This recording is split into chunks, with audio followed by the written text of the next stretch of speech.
we are going to go ahead and get started. And following tradition, we are going to kick off with Frisky Fox. Sweet. Thanks, Bolin. Yeah, it's been a busy week. I feel like I say this every week, but it is. Some of you may have noticed yesterday we had a little bit of unexpected downtime on our chain. It actually was degraded technically because there were still blocks going through every minute, except for a couple periods that were a little bit longer. But that was I think we put out a postmortem about that, so you can go read it for like more info there. But it was basically like related to us upgrading the chain in preparation for the splitting last piece that will involve Crystal. So I'm excited about that because it's been a long time coming. It's been a lot of work that have been put into it, and I'll for sure be able to sleep easier after that's all the way done. So there is a lot involved with that.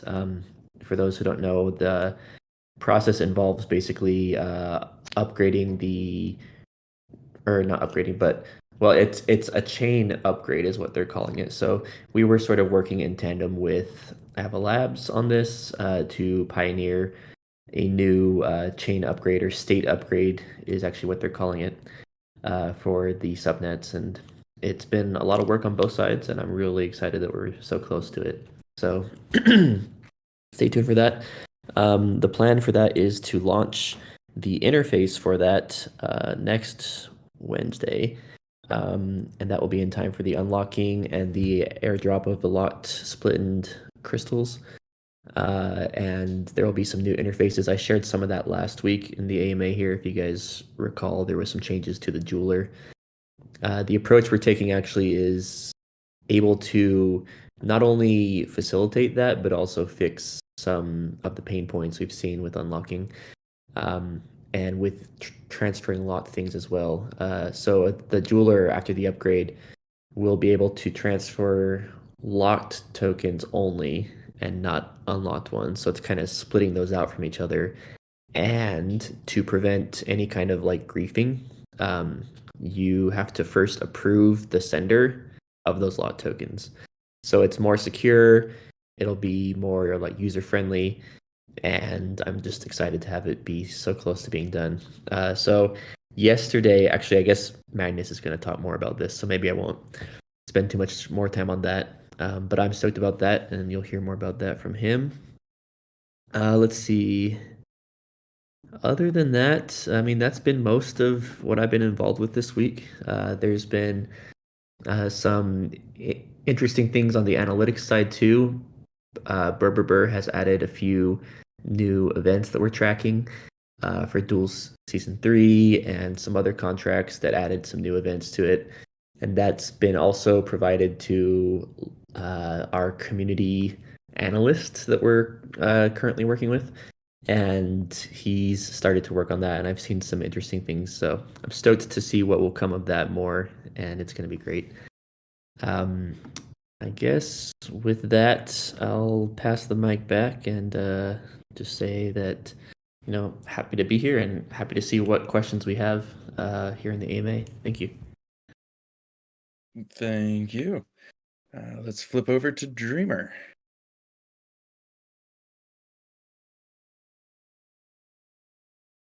Mute button. Okay, cool. Sorry. Hi everybody. So I think there are a number of things to give updates on. I'll try not to steal people's thunder and focus in on just more current events that I think in the past, when we either talked about it in AMAs or offline, seemed like we got good feedback. So I'm gonna just try to be factual for anybody listening that might be curious. Hey, what happened over the weekend? What happened with USDC? And there might even be some questions related to this later that, again, I'll try not to steal the thunder of.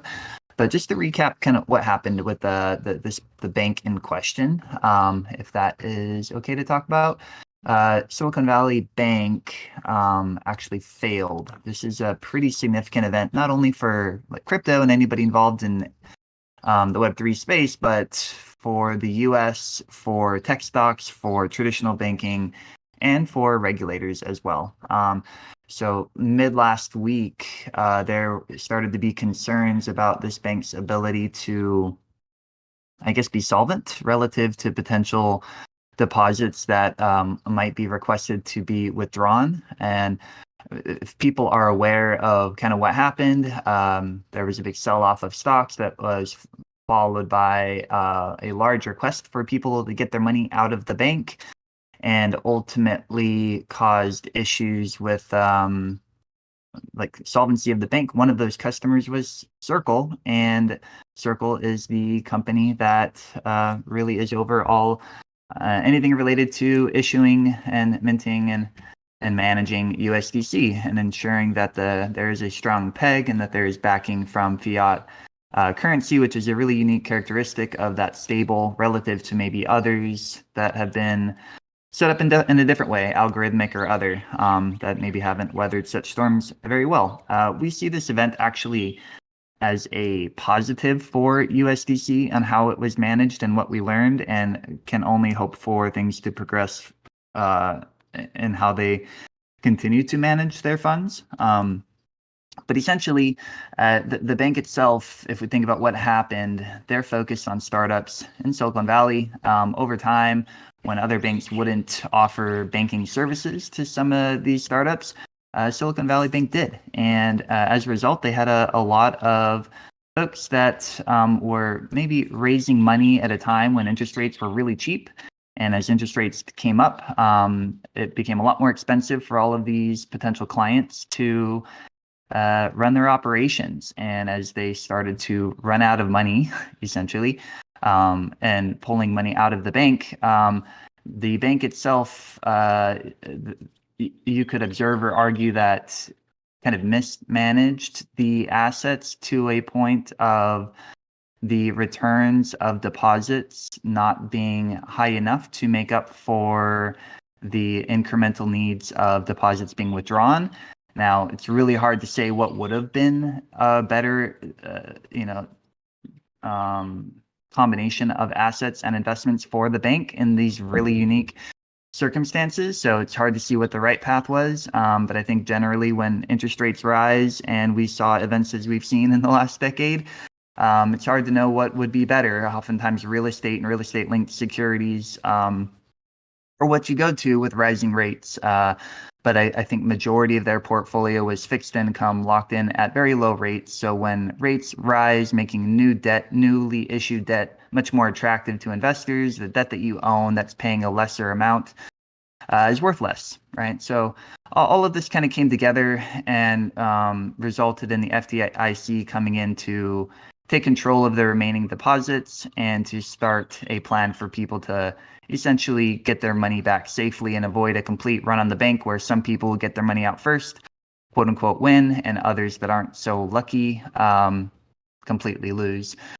So with all of that, one of the clients being Circle, they had a portion, I think it was quoted, not sure how accurate that is, at about 8% of their total supply. And with this bank, great news, it wasn't 100 or even double digits. So that is a mark in the positive column there for our trust in that stable and those running it.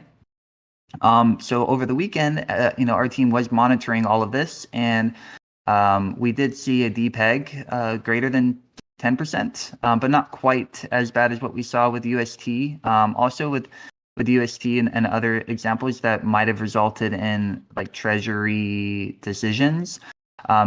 There was a clear plan of next steps of what could recover this, opening up Monday morning, seeing what happens with regulators and so on, could fully restore the peg or get close to it. We were kind of expecting that to be a high probability, while also watching to see if there's even a further sell-off. Other interesting events that happened, where I believe Binance and Coinbase actually stopped conversions of USDC, that made liquidity dry up even further and caused that DPEG to probably be worse than it actually was. But I believe the initial measurement of the DPEG was really expecting that 8% that was in Silicon Valley Bank would just assume worst case you don't get any of it back, and therefore dropping 8% at a discount from the peg kind of was more mathematically logical, but emotions, came into play. Further liquidity being dried up came into play. And then we found ourselves on Monday more at a repeg, and to many people's opinion, actually found more confidence in Circle and the stable of USDC. So to many, this probably was a recap of what you already know and understand fully. To others, maybe this helps make sense a little bit on what happened. Either way, second largest bank failure in U.S. history. I think the last being in like 2008 or so. Very different drivers. The first being more the result of a long-term thematic issue that was long ignored and took a decade to correct through regulatory action and others. This seems a bit more concentrated in clientele, in location, and in the reserves and assets of that being highly concentrated in fixed income assets, where majority of which were originated or purchased when interest rates were very, very low, and it's kind of hard to replace that with the environment that we've seen. So we're still staying tuned to see if there's other like contagion or other things to learn. We are considering things like, if there was a mass failure of the banking system itself, would it be the similar outcome with USDC? And I think that, begs the question, where else are the balances and what other banks are there and how stable are they and how linked are they and how correlated would kind of a dried up in liquidity event be?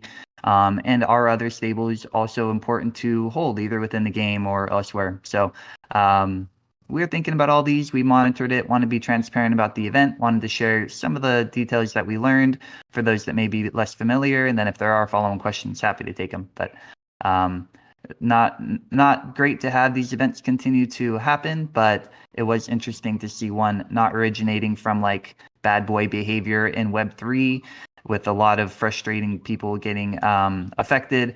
Many people are still affected here, but at least it was more of a short-term issue that has resolved itself so far, at least progressed, and that we have been watching really closely, and hopefully the community feels like we did our best to keep you informed. Bolon, anything I should add on to that there? Or I know, Fox, you've been following this really closely as well. Anything that you'd like to add before we move on? I'll just add that, we've learned over the past almost 2 years about eggs and baskets, so like we do spend a lot of time thinking and a lot of time staying on top of like these world events. So we for sure were like monitoring it in real time as it was happening, even though it was the weekend. So yeah, I'll just say that I'm really pleased with how it turned out, but also how prepared we were and are for stuff that could happen in the future. So yep, that's all I'll say. Yeah, I think it was a really good summary. I was just gonna add, just from a like personal perspective, I guess, that it was really as much as it would be great for just not having these incidents to happen, it was also refreshing, I guess I could say, for this incident to have not stemmed from crypto. Like, this wasn't, somebody doing something malicious in the crypto industry. This was just straight banking that happened to impact crypto. And given what we have seen from other incidents over the last year, at least it didn't stem from crypto.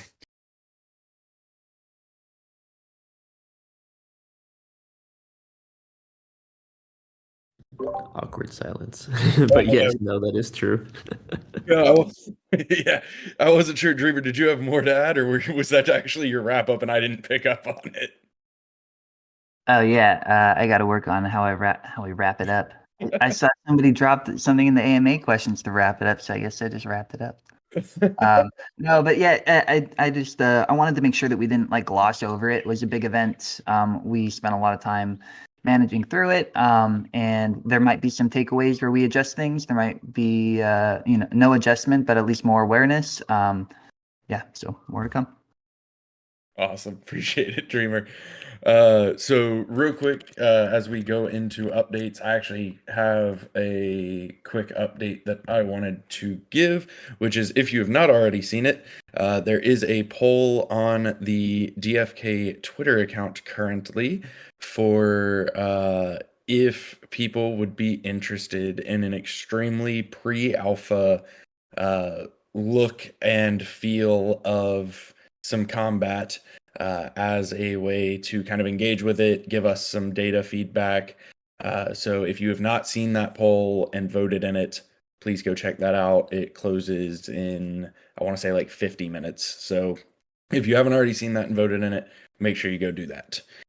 Moving on with updates, let's go to Magnus. Hey everybody. So I was in Minnesota last week to meet with the Wisdom Labs folks. It was really good to check out the Wisdom space and the Mall of America and meet most of their US-based team. They've got a really cool space out there, and the team was extremely hospitable to us. Very friendly folks. Also got to meet Beetle and SBD in person for the first time. So it was a valuable week on both of those fronts. As Fox mentioned earlier, we've got a hard fork kicking in at 1 p.m. EDT tomorrow morning. Which will be raising the cap for the Crystal token pursuant to the SD 2.0 governance vote that was passed at the end of last year, in addition to some routine node software upgrades. If you're thinking DFK chain, check out the DFK chain Twitter and read up on the changes you'll need to make to carry out the upgrade. There was a typo / contradictory statement in there, so make sure to check that correction if you've already address that. I'll just note that it is possible to recover if you happen to miss the upgrade and try to sync after it kicks in tomorrow, but it's definitely a lot easier to make the fork with everybody else so you don't get left behind. I know this is a fairly short upgrade window, so if you know anybody that's running a node, make sure they're aware of the news. Our goal is no nodes left behind on this hard fork. And then other than coordinating the upgrade this week, I've been working on the Gen 0 reroll contract to address the tainted genes and crafting genes, as well as adding some additional data to our flag storage that will follow your hero across realms as they make the journey. Yep, I think that's pretty much it for me. I'll pass it to the next person. Also just wanted to mention that we had this upgrade on testnet earlier this week, and everything seemed to just like really go smoothly with that. So really feeling good about tomorrow as well. Yeah, looking forward to it. All right, let's see. How about Dude of Beetle? Awesome. It is I, the Dude of Beetle. Yes, it's been a minute since I've spoken in an anime. I've been out of town a little bit, out on vacation for a bit, and then out to Minnesota with everyone else. Like Magnus said, it was great getting the chance to go out there, meet everybody, and see the awesome offices that Wisdom has in the Mall of America. And I mentioned, got to ride a roller coaster in the mall. It's pretty cool. Never thought I'd do that. I didn't see Sinbad or any Turbo Man dolls, but I think I just didn't look hard enough. So I'll probably have to make another visit out there at some point. As far as what's going on with the builders, with the application side of things, we are neck deep in pets, green pets to be exact. Just a reminder, we are just about wrapped up on the art for green pets, but they are going to be coming when we add pet utility and pet feeding and all those kinds of things. So will be a little bit longer, but we will be getting everything in place for that to launch. We also have the ultra odd variants that we are looking to add to the other egg types that will be coming at the same time. So that's super exciting. Those eggs could be, those old eggs are going to have some new pets in them. So that's exciting stuff. I have a cool little art piece to share from our very own Second Best Dad. I know he's here, but I want to take credit for it. So here we go. This is the majestic bean bug, who will be headlining our green pet eggs. And he's a beautiful little boy or girl, I'm not sure. So yes, yeah, Stronghold. We're adding ultra odd. Well, sorry, we're not on top of the ultra rare variants. We're just adding blue and green, blue and gray ultra odds. So there'll be one for each rarity. Cool. Hopefully that gets people excited. I've been working on getting those added to the front end, and then, like I said, waiting until we have the pet utility and stuff, we'll be able to release that. And then let's see what else. It's been so long. I feel like I'm just kind of running around doing all kinds of different things. But I guess this coming week we've got the artist screens coming, which will feature some of our Kingdom Builder content creators, which is super cool. And feature some of our very own DeFi Kingdoms content as well, with Chaos Cast and a couple other items. So looking forward to that coming out. And I won't spoil anything else. I think there's probably more that we'll talk about later, but just excited to be pushing forward. We have a lot of stuff in the hopper, a lot of great features. They're just also very big features, so that's why it takes a little bit longer to make sure that we have them all buttoned up like we need to. So appreciate the patience, and we're excited to be getting these out and continue moving forward with some great features. So that's it for me. Thank you. Let's go to Mr. Cumberdale. Oh, hi.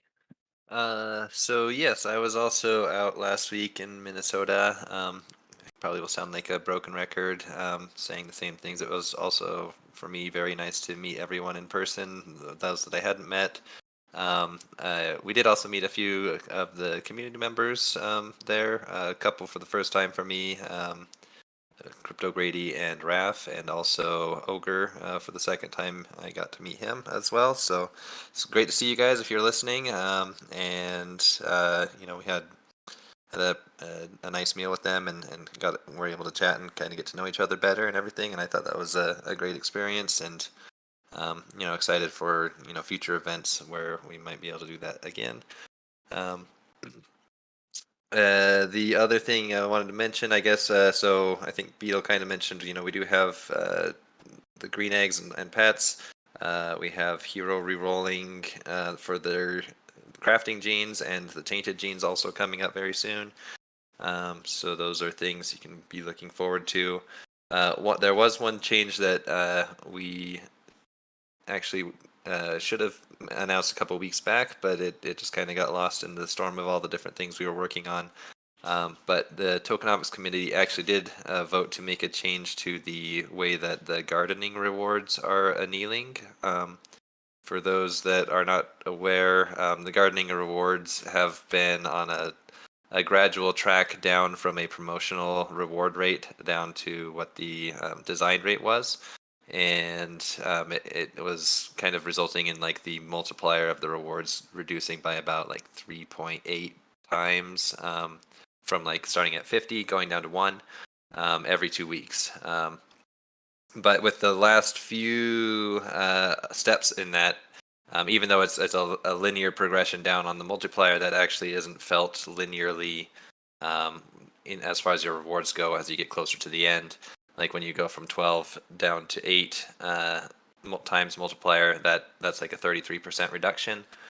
Whereas if you went from like 50 down to 46, that's a much smaller reduction. So we recognized that reduction was a bit harsh, and that we didn't necessarily need it to go down that fast at the end. And so we did change it so that now it is dropping by 0.25 times every 2 weeks. So that just barely happened today for the second time. And we have it now just at even numbers. So right now the multiplier is at 8 times what the design rate is, and it will progressively drop down every 2 weeks by 0.25. So in 2 weeks, that multiplier will be 7.75, and so on going down. So that'll progress for over a year before it will actually reach the final design level. So for those you that do a lot of gardening, you may have noticed that the big drop didn't happen. If we hadn't changed it, it would have been about a 50% reduction in your rewards once that step occurred. That would have been 2 weeks ago. And I don't know if anyone caught that, but just wanted to make sure we mentioned it. We'll be getting our docs updated as well to make sure that is also clear how it works. And yeah, I think that's all I have as far as updates right now.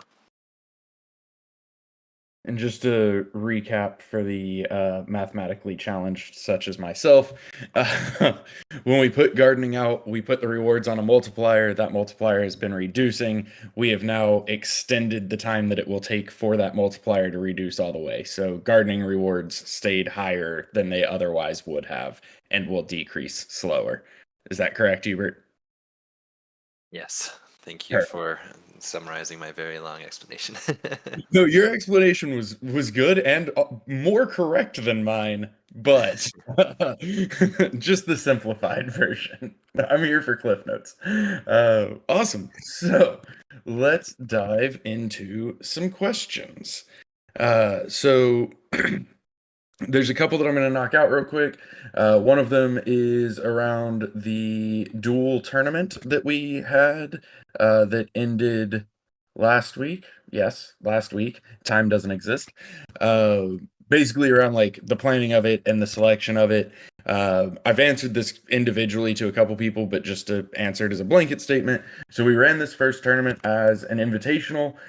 We knew that as it was our first one, and Risen and I both were going to be traveling the entire time between ETH Denver and Minnesota, that there would likely be a little bit of roughness with it as we figured things out and were on multiple airplanes and whatnot.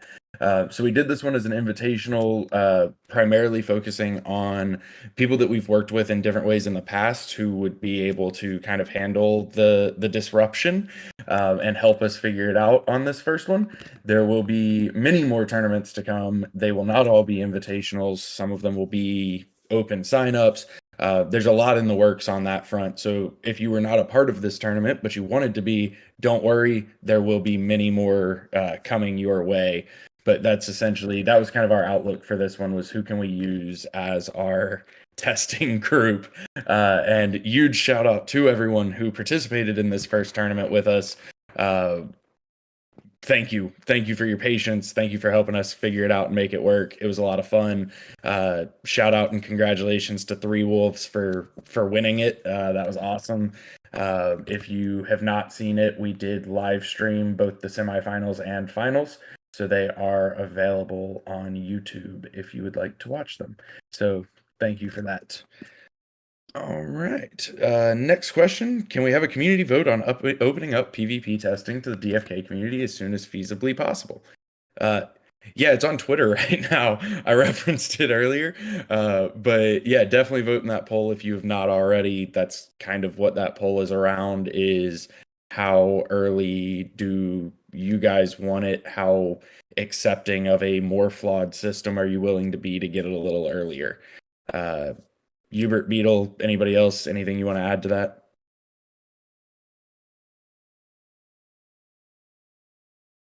Taking that as a no. All right. So moving right along, next question.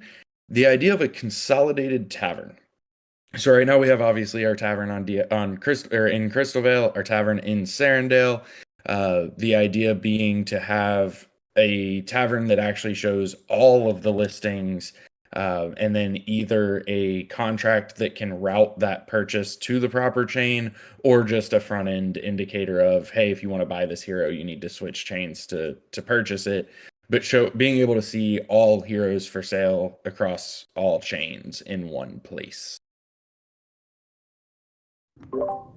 I can talk a little bit about that. Yeah, so I like the idea actually, and it's very related to something we've been talking about recently with our idea about having outposts on like all these different chains. We currently have one outpost, I guess technically two, on Avalanche C chain. If you go to our site, there's a little NPC up in the clouds, and If you're on Harmony, there's a zone where you can still see some of the NPCs there, and they'll assist you in migrating over to our chain, basically. So we would like to have those outposts on other chains as well. And we've been sort of talking about what that would look like and like who would be there and what kind of functionality we would see. So there's a lot of like cross-chain tools out there that allow you to, like bridge or do transactions across chains and things like that. So theoretically, we could, have something where players could at least be able to like view like the tavern if they speak with a NPC on like Ethereum chain, for example.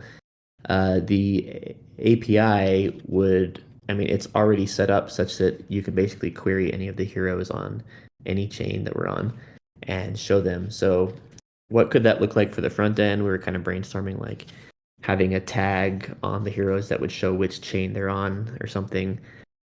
So that might be like a phase one, is just having the ability to see heroes that are on the other chains in that search. And I think a tavern like that would be able to be also added to our existing chains. So if you're on Crystal Vale, you should have the ability to see what's on Serendale and like vice versa as well.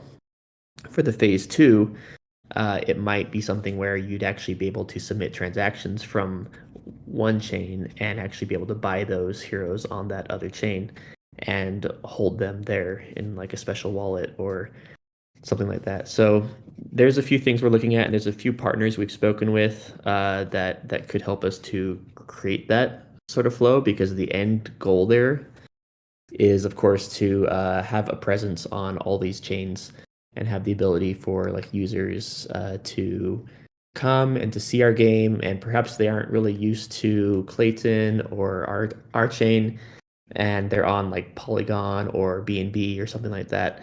Have them still be able to see a zone, speak with NPCs, see heroes, maybe have the ability to actually try to purchase heroes or like jewels or any of our tokens there, or interact with our gardens or things like that. I've actually seen a proof of concept that was built that has that actually working. So that's really exciting as well.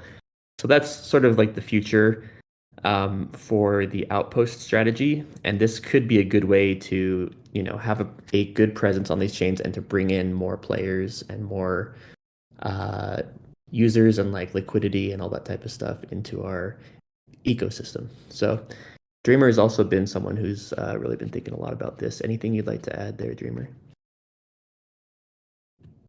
Yeah, so I think when we were first shopping around last year and then doing our due diligence with potential other chains to have Serendale land on, through that process, we made a lot of good connections with other EVM compatible chains. And, on the one hand, it was good to get focused back on the game itself. And we're saying, this year is the year of the game, and we're not trying to distract resources on the idea of a third full realm just yet. However, there's a lot of benefits from being on other chains, and a middle ground of having an outpost has always been a possibility and an idea. Just kind of what justifies the work to even get a mini realm or outpost on other chains.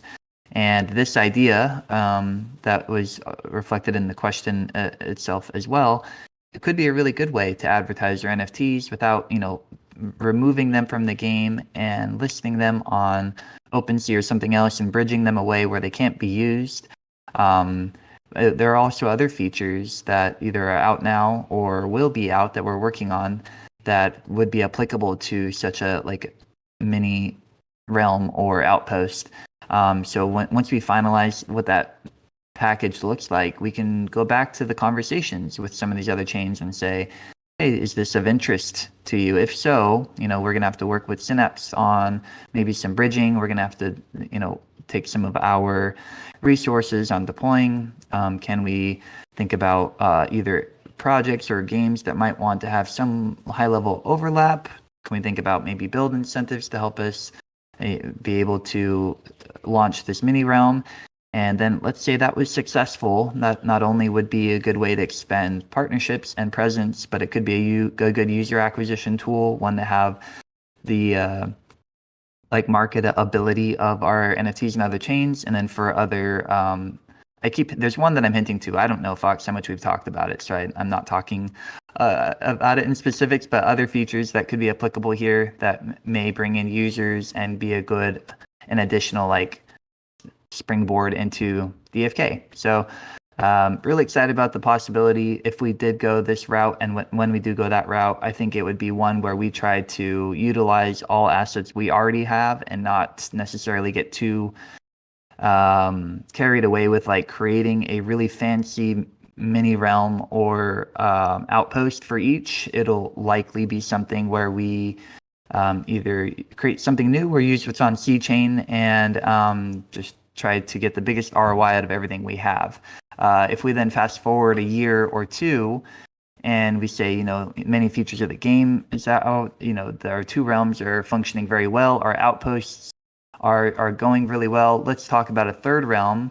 Rather than starting from scratch, we can actually look at the data and see of the 5 other chains that we hypothetically are on, which have the most users, which have had the most traction and collaborations or overall support, then those might be the front runners for the third realm, rather than us just kind of like in the shadows talking to people and trying to figure out what that third realm would be. The data would almost speak for itself. So probably talked too much on the topic, but I am excited about it, with the key being a lot of incremental utility on chains that we have no presence on currently, while minimizing incremental work to make sure we don't distract further from our top priorities of game-related features in this environment.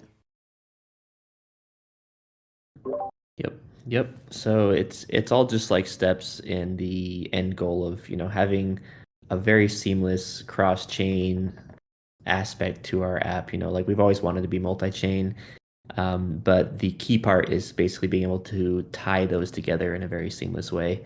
And it's really clunky right now. If you look at other protocols that are cross-chain, it's very disjointed, and so that's what we're trying to solve with this, is have it be more seamless inside of the same interface and with an actual like narrative that makes sense and all that type of stuff. So I am stoked about that. I've been spending a lot of time this past couple of weeks kind of thinking about that.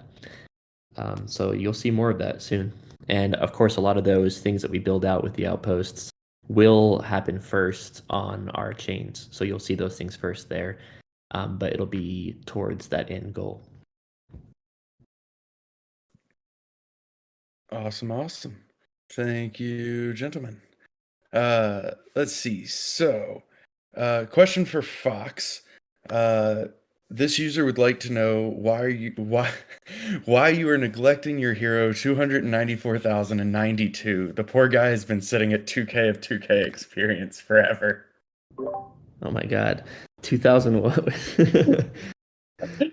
294,092. Is it on Clayton? I don't know. I really just had to throw it in there because it made me laugh so much when I saw it that I had to include it. I could have sworn that I've been like leveling up my heroes religiously lately, and this is concerning now to me. So I'm gonna go check that. This And poor guy is stuck at level 1. I can send you his hero ID so that you can reference it. oh man, yeah, I need to definitely. That's very concerning. I blame a potential API bug or something that's hiding it from my view. So I'm Sounds totally right. throwing Pinecone under the bus for this one. Oh man! All right. Fox, I think you gotta hold firm here. Everything you do is intentional, right? Maybe there's a reason. Maybe people could speculate the reason for not leveling him up, and we could just let it roll. Maybe there's a reason that I'm making excuses. Who knows? Maybe it's like a low-level tournament or something coming up. Yeah, that guy just doesn't deserve level 2 for whatever reason. Dr. Zipper's got us with a screenshot even. He's a warrior priest basic with 2 summons, and yeah, I mean he's definitely sitting at 2,000 experience right now. He's an OG Sarandale too. I don't see any label about who's the owner of that hero, so that's all I'm saying. Oh man. So next next question. Have we ever thought about dark dueling where the losing hero dies from the duel? So I'll take this one too. I guess I'm kind of the dual daddy. I don't know. But I've thought about similar things, not permadeath yet, because wow, I mean, you guys are ruthless. But I was thinking more like if you lose, you consume a certain amount of a finite resource that you would need to replenish in order to duel again, and that was actually a part of the original duel specifications. We eventually went away from that because duels was meant to be more of a mini game and not really the main combat experience. And you'll see more of that type of thing in other aspects of our game. But that said, I mean, I think it'd be really cool to have some kind of a special tournament that you can enter that, you know, everyone who doesn't win first place just gets sent to the fire or something. I don't know. I think that'd be really interesting to see. Have like some kind of high like reward if you win and then see what happens. I think it'd be really cool. I fully support this. Burn them all. So next question, Dreamer. This will be kind of in relation to what you had talked about earlier. With it was submitted on Saturday, so during kind of the height of the uncertainty with USDC, thoughts of adding other stablecoin pairs to the gardens. Yeah, so it's a good question. If we think back to earlier days, on the other chain, there was, I think, at one point, 3 different stable coins, and 2 of which were algorithmic. Actually, I actually don't recall BUSD. That one might be somewhat of a hybrid that I'm sure I'll get corrected on, but one was the famous algorithmic stable that affected probably everybody here to some degree. And then the other was USDC. When we made changes last year and consolidated on DFK chain as part of feature parity, we did a lot of research to see, 3 different stables. It does split up those holding stables paired with DFK tokens. It splits up the rewards to 3 different things, especially if we want to not, like, quote unquote, pick one to be higher than the others. So we had a lot more confidence in USDC given the nature relative to especially what was happening in the world of like algorithmic stables. However, when we then relaunched Serendale on Clayton, we did more research and saw that USDT had higher balances, I think significantly higher balances in their ecosystem. So there was a pretty lengthy discussion. Do we keep it consistent across chains and realms and push USDC, or do we go the direction of diversifying without having the same issue of within a single garden splitting up the emissions and as a result the APRs? So today we currently do as an ecosystem have exposure to both. Our treasury has been focused on USDC without holding a lot of other stables outside of that, although I will caveat we have been focused on holding other blue chip tokens that are more variable that are also in the gardens rather than just everything being USDC. So it's more to come on this. I don't think that told us, hey, we have to take half of our USDC, sell it for something else to hold it because big concerns. If anything, I think there's a lot of arguments of more comfort with how Circle has been managing, but there's always the U.S. banking meltdown scenario that could happen, and I'm guessing all of the reserves backing that token would have no other place to go and would be affected. So it would be unfortunate if we didn't plan for that very low probability event, but still could happen. So outside of USDT and USDC, do we see a reason to introduce any others in the gardens as incentivized pairs? Not currently. Do we see a reason to look at our treasury and see if there's a way that we can continue to diversify so that not everything is on one chain? and potentially impacted as we were in a previous event, yes, there's merit to that, and I think we'll continue discussing, but no like immediate actions of like extreme measures of X percentage of treasury and selling it into something else. I will caveat a lot of the other major stables during the weekend also experienced some type of a depeg due to the just straight up liquidity and overall concern. So yeah, I'll stop there with my what might feel like rambling to some here of the less fun topic. Thank you, thank you. It does actually lead into another good question. Anyway, USDC is part of our treasury. Did the SVB bank run impact the funds in a way that has worried you or us? So I guess there's two ways to answer this question. One, did we have any deposits at Silicon Valley Bank? The answer is no. As a treasury, we did not. And the second is, I guess how I'll interpret that is, did we panic sell during the depeg and then miss out on the repeg? The answer is no. We did have the option to buy more USDC at a discount. I think from my personal perspective, that was something that could be considered. I ended up personally avoiding it. Just didn't feel like it was worth spending emotional and mental power on playing that game.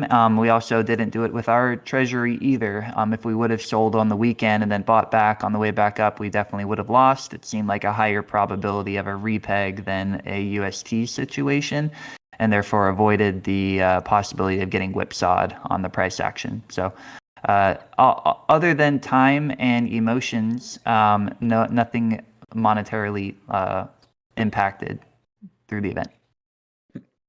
All the emotions. Thank you, thank you.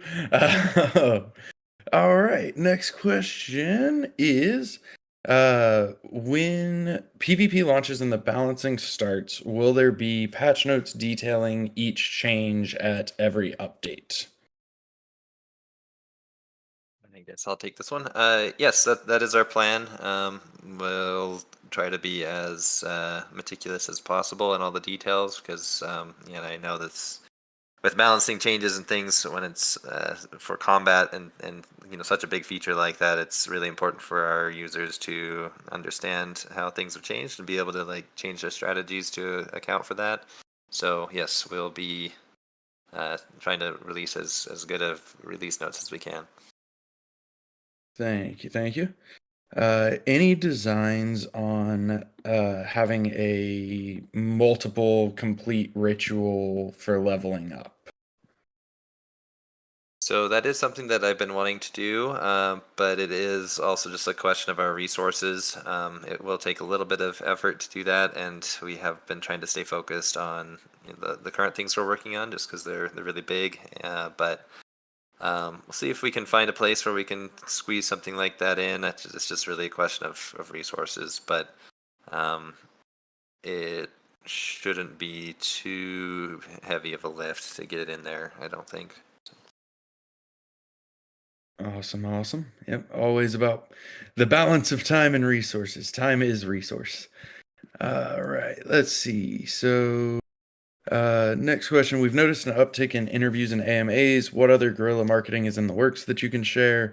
I'll kick that one off. So, yes, we have been working on, I guess, just being out there more. So doing more Twitter spaces, doing more interviews with partners and others that might be interested in doing interviews with us, just generally ramping that presence back up. As far as other guerrilla marketing tactics, so obviously we did some at ETH Denver, like in-person literal ones. But even outside of that, I think one thing that you can expect to see is more on the social media side again. So as things start calming down, trying to take advantage of that social media presence and that Twitter presence, stuff like what we have going on with Ethless right now, where it's all based on retweets. It's actually really, really good for visibility. So a lot more stuff like that, which, speaking of, actually, I think we were going to mention the Ethless one. Sunbear, did we talk about that and I forgot, or did we miss that? We were about to. I think that's a good intro. Let's go. All right. So yeah. So Bolin was just mentioning the Ethless campaign, the event that's happening right now. So as you heard, the last couple of weeks, we've launched with them. You can go play a Spell Blub or a Bloater Knight in the Battle Showdown game that we've mentioned before. And there's even a map that they've created, that we've created with them, called DFK Castle, that features the Crystal Castle tree there in the map. And the campaign, just as a reminder, in case you haven't heard, for folks that are playing the game with one of these fun DFK themed characters, if you pick up a jewel, you get a drop of a jewel occasionally when you get a kill on the game. It will say DFK above your head on that character, and you can take a screenshot of that and post it on Twitter with hashtag DFK Castle. And that will enter you into a drawing where this campaign is going to run for about 2 weeks. And we're giving away the ability for 150 people to buy a hero with some crystal. So please, if you're interested, or if you have friends that are interested and you want, or people who want to check out the game and are looking to get a hero to get started, great campaign going on right now.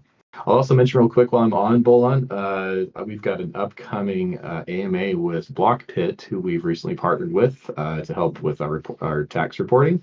Monday, 5 p.m. Eastern time.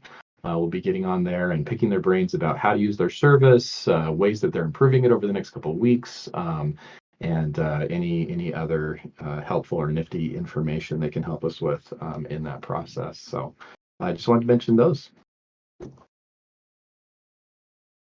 And Thanks, Paul. maybe I could add a little bit too here. I think when we get asked about marketing, I see marketing as kind of like represented as a triforce between community, which is player engagement, digital pillar, which is making up all the things that are actually digital, being created, designed, and then like kind of marketing ops as well. And then biz dev, which Sunbear has been working really closely with pillars already mentioned with Bolon and Pi to identify some other potential partners to help put the word out there more. So like, what is marketing during a bear market? Is it dumping a bunch of money in a bunch of ads that people see that they're not mentally or emotionally ready to contribute to? Or prior to us having like adequate on-ramps and barriers lowered, I think we are in a way benefiting a little bit during this time to improve a lot of the experience of getting onboarded in Web3 and in DFK. And as we're doing that, we're trying for some of the like guerrilla marketing efforts to be a combination of all three of these pillars, from biz dev to digital to player engagement and it.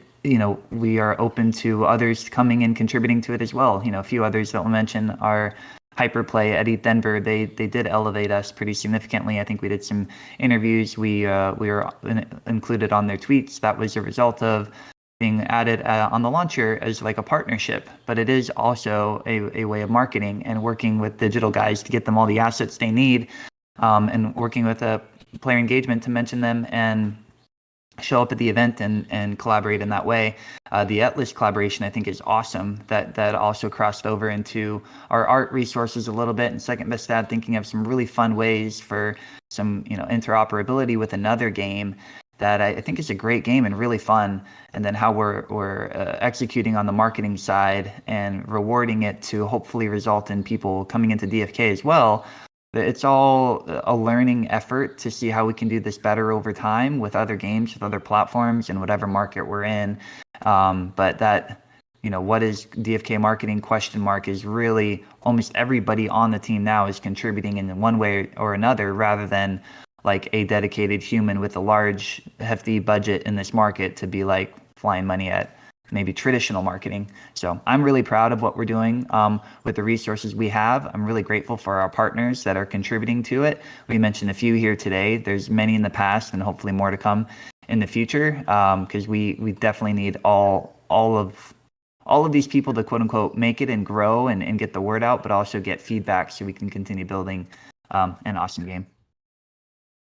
Thank you, Dreamer. I'll just add real quick too. There are a lot of people out there, partners, companies, games, platforms, launchers. I mean, just there's so many folks that have approached us and are approaching us all the time, wanting to work with us. And we are moving forward very intentionally with partners that are willing to really step up and show up with us in lots of different ways, like Dreamer's talking about, to engage the team, with the community, to engage with marketing, and to really show up like Eflis has and other partners. So just wanted to echo that sentiment that when we choose to move forward with the partners, because they've really shown us and we've shown them really creative and amazing ways we're going to work together. Most definitely. Appreciate it. Well, we are at the top of the hour, so we are going to wrap up the AMA for today. However, Sasha and I will be going live on YouTube in just a few minutes to do the Duel Season 2 giveaway. So make sure you tune in for that to see if you win. The winners will be posted in the spreadsheet with the entries that Sasha shared yesterday. So we will be doing that here in just a few minutes.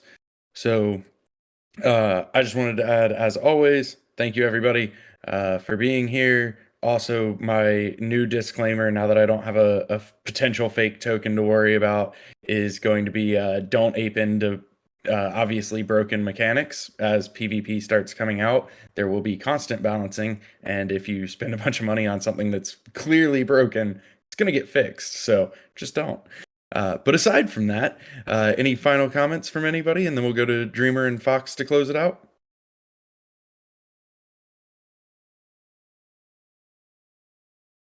All right, Dreamer.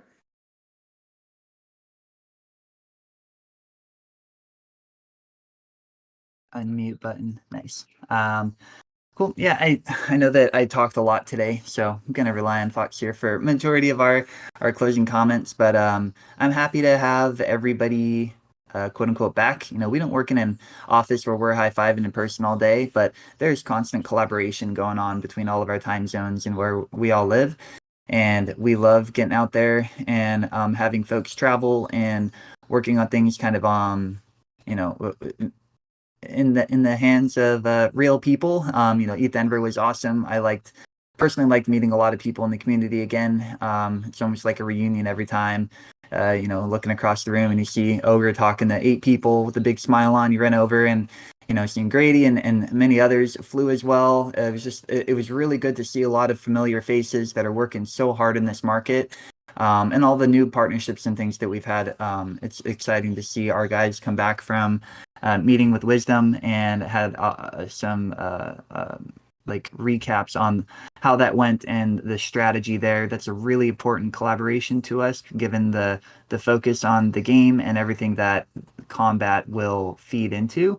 So I just want to say that Fox always starts us off saying it's been a really busy week. It's just each week the busyness is very different. And we focused a lot this week on team building, on strategy, and on risk management with what happened. And I feel like it was a really successful week. So I feel like we should be patting ourselves on the back. And I look forward to also getting back to a little bit more normal with people in and us continuing to progress. Looking in the AMA voiceless chat, I do want to give a shout out. I think I saw that Grady mentioned he has something going live here. He had DM'd me. I think it's an interesting topic and one that people might want to tune in on. And with that, I'll hand it over to you, Fox. Sweet. Yeah, thank you. Yeah, I did see the post from Grady. I guess he's going live with the Crypto Gem people, so that's cool. I might tune into that. But no, it's been a busy week, like I said at the start, and my dog decided now's the perfect time to play fetch with himself. Sorry about the noise. But basically, yeah, had a lot of people out of the office, but when they're out of the office, they're actually together. So it's just weird, and it feels really good this week to be back in the office, quote unquote, with everyone really firing on like all cylinders. So really stoked about this next release. It's going to be a big one, and a lot of things are being squeezed into it. There's more seems like every day. So stay tuned for that. And I guess with that, I'll just finish this off with saying bullish. Thank you for coming and thanks for watching. See you guys later. Bullish. Bullish. See y'all on YouTube. Bullish. Bullish.